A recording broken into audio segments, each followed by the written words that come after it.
Hello, hello, hello, hello, everybody. And you can see I'm not in the studio. I'm at home. I'm on my own. I have been abandoned yet again. He keeps leaving me, that man. I'm not getting a complex. So James Taylor this week is out and about traveling, doing the thing he loves most, standing on stages and speaking to live, real people, probably prodding them to check that they're definitely there.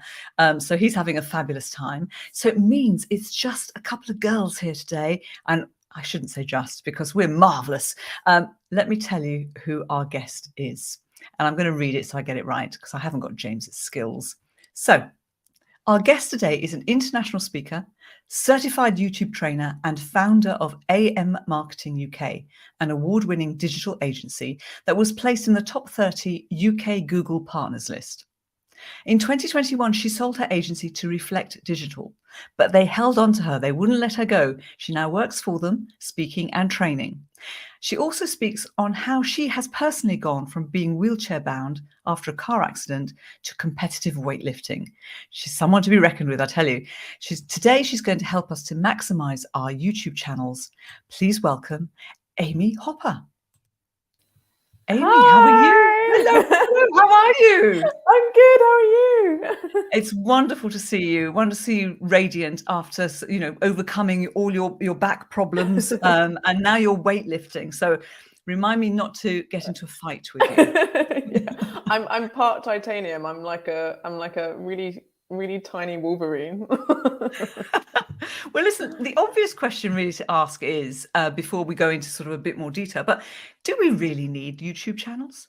Oh yeah, absolutely. 100%. You definitely need a YouTube channel. I think if it weren't, even before we had the global pandemic, YouTube was something that was just so important for brands and companies to get involved with. But since COVID, since the pandemic, since YouTube has become this even more so of a force of nature than before, and everyone went online for DIY videos and to look at content and share video content.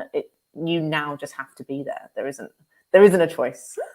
Okay, so it hasn't been replaced by anything. I mean, there's obviously the huge advancement of TikTok and sort of more short form video, and you have things like Instagram Reels, but YouTube is still very, very much a big space. So, I mean, I personally met you several years ago when I saw you speaking, and you were speaking about YouTube. And for me, at that particular conference, and I told you this then, you were by far the best speaker. And I came away with pages of notes because it was so practical. And in fact, we recruited you, and we haven't done all the things that you told us to do. We must do I them. should give you a slap on the wrist. You need to give me a slap on the wrist. But tell me, what are the biggest mistakes you see when people set up their YouTube channels? And I've got my notepad ready because I probably haven't got everything right yet. Go on, then. Fire away. I suppose the biggest mistake you see is the sort of idea that the idea still exists of build it and they will come. And that you long gone are the days where you think you could just start up a YouTube channel and put a video on and think that it's just going to get views. You have to really invest time and effort into building that channel. The main, in terms of the little mistakes we still see profiles that don't have a profile picture, that don't have cover art, that haven't separated their videos into playlists so that they can be easily seen. They haven't linked it with their social channels or websites, and you see little mistakes with things like the titles not being quite right, or descriptions not being there, not using tagging. So you should treat your YouTube channel as you do your website, and put just as much effort into it. And in a way, I suppose it might even be more important than your website, because it's probably likely to come up first on Google, whereas your website might not unless you spent a lot of money. Yeah, it is very true. Google love Google products, strangely. Yeah, fantastic. And so should we be using YouTube for brand awareness, or should we be using it for getting leads and getting business? What should we be thinking about? Can we do both? I mean, it can definitely do both. What I would say is that traditionally YouTube is very much, if you imagine your traditional sales funnel or your traditional marketing funnel, YouTube is sort of at the first stages where you're starting to get a feel for a brand, or you might be looking up some information, or even just checking out what someone is about. Are they authentic? What does this brand speak to me? Who are they, and who are their people? So brand awareness is definitely the number one. And when you're doing YouTube advertising, we usually run it as a brand awareness campaign, as the first port of call. Having said that, we have found great results with YouTube in directly people clicking through and buying and purchasing from a website. So it can be both. Oh, that's interesting. That's really interesting. So your video or your text underneath the video, I suppose, would then link to a product or a service or your website. Is that right? Yeah, so if you're thinking about your YouTube videos, so you got those lovely ads that we all love, you know, the ones that you can skip after 5 seconds. I'm awfully sorry, that's my fault. But yes, there'll be hyperlinks within the video themselves, and also underneath the video, and if you're on desktop, to the side of the video as well, where if you click through, you go straight to the website. And it could be that you're filling in a form, it could be that you're purchasing something, or finding more out about the company. Okay. So, I mean, as speakers, I'm always, and you're a speaker too, so I'm always encouraging speakers to, get as many recordings as they possibly can, to even do pieces to camera, little videos, because the more people see you speak, the easier it is for them to book you. Do you have to have a certain number of videos, would you say, on your YouTube channel for it to be, worthwhile doing, or does it matter? I would say that everyone has to take a first step somewhere. Even the largest YouTube channels started with one video at one point.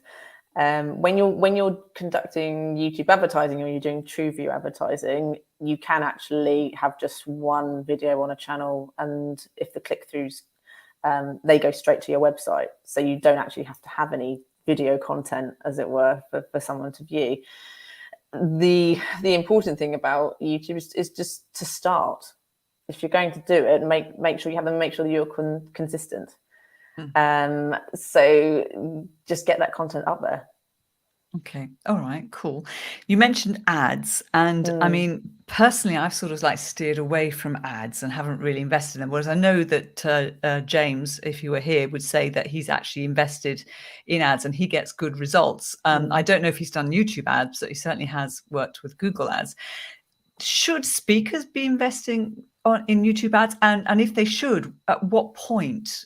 How far does their YouTube channel need to be? I think you said one video, so maybe ASAP. I don't know. Exactly. I mean, if they're advertising and they're using one video and they're linking to their website, they can do it straight away. They don't need YouTube content, as it were. The thing about advertising is it depends on the person's budget. If you have the budget and you want to start pushing and for brand awareness, YouTube is a fantastic place to start, particularly for a speaker. You've hit the nail on the head when you said people need to know about you. They need a feel for you, your voice, your cadence, your personality, and that shines through video. It doesn't shine through pre-created content that may be an image on Instagram. So if you're able to take that and make that video and push that out to your intended demographics, or the sort of people that you want to speak to, YouTube is a perfect place to do that.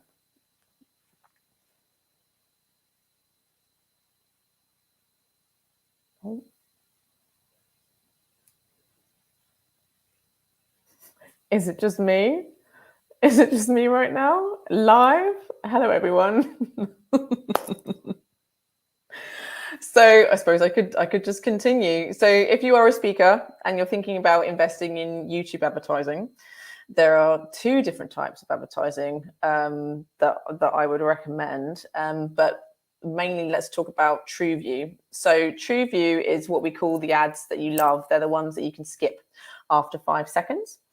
So your potential customer will be watching a video, and then after 5 seconds, they'll be watching a video, and then your lovely face will pop up, which they can skip after 5 seconds. The whole point of it is to try and make sure that they stay there for that 5 seconds, and you capture them and they watch more of your content. The beauty with TrueView advertising is that if they're skipping before a 30-second point, you don't pay. So unlike with social ads, where there's sort of a 3-second mark or even a 1-second mark in some places, YouTube hasn't got that. So it's a really, really cost-effective way of doing brand awareness advertising towards key target audiences. The sort of demographics you can go after are quite niche in a very, very good way. So it could be that you're running a business or speaking business, you know who the customers that normally come to you, you know who reacts to you, you know who you like working with. You can target those exact people. So it could be certain ages, it could be certain genders, it could be businesses, it could be people that have certain interests. If you know that's who your customer is, or better still, you know who you want to be working with, that's what you can target in YouTube. It's not marketing to every man and his dog. It can be very, very, very targeted and very, very niche towards certain groups, which then, of course, keeps your budget down as well. I'm not really sure what's happened. If I am still live, I'm going to come off now and see what's happened.